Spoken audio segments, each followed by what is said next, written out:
City union bank all in one ஆப்ல இருந்து video KYC மூலமா வீட்ல இருந்தே பேங்க் அக்கவுண்ட் ஓபன் பண்ணலாம். வீடியோ கால்லயே வெரிஃபிகேஷன் முடிஞ்சிரும். City union bank. Rajathi ji, respected chairman sir, you want to speak on zero over? Tiruchirappalli Tamil Nadu என்றால் காஞ்சிபுரம் என்று பட்டு என்று சொல்வது போல திருச்சிராப்பள்ளியில் உள்ள மணப்பாறையின் புகழ்பெற்ற பாரம்பரிய உணவு தொழிலை பற்றி சபையின் கவனத்தை ஈர்க்க விரும்புகிறேன்.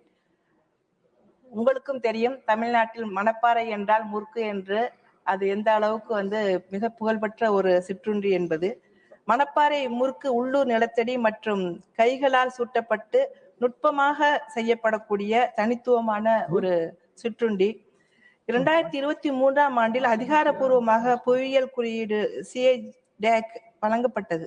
சில மாதங்களுக்கு முன்பு தொழில் மற்றும் உள்நாட்டு வர்த்தக மேம்பாட்டுத்துறை மணப்பாறை முறுக்கை தமிழ்நாட்டில் மட்டுமல்ல உலகம் முழுவதும் விரும்பப்படும் ஒரு சுவையான சிற்றுண்டியாக விவரித்தது. இந்த அங்கீகாரம் இருந்த போதிலும் இந்த முறுக்கு தயாரிக்கும் தொழிலில் ஈடுபட்டுள்ள ஆயிரக்கணக்கான குடும்பங்கள் கடுமையான சவால்களை எதிர்கொள்கின்றன. அவற்றில் பகிரப்பட்ட வசதிகள், நவீன உள்கட்டமைப்பு, தரப்படுத்தல் வழிமுறைகள் மற்றும் ஒழுங்கமைக்கப்பட்ட சந்தைப்படுத்தல் அமைப்புகள் இல்லாதது வருமானம் மற்றும் வாழ்வாதாரத்தை மேம்படுத்துவதற்கான முயற்சிகளை கணிசமாக பாதிக்கிறது. இந்த தொழிலுக்கு ஒன்றிய அரசின் நிதி உதவி உட்பட பல்வேறு வடிவங்களில் ஆதரவு தேவை. அது மட்டுமல்லாமல் The Scheme of Fund for Regeneration of Traditional Industries திட்டத்தின் கீழ் மணப்பாறையில் முறுக்கு உற்பத்தி கூட்டுறவு கிளஸ்டரை நிறுவுவதற்கு ஒப்புதல் அளிக்குமாறு அமைச்சகத்தை நான் கேட்டுக்கொள்கிறேன்.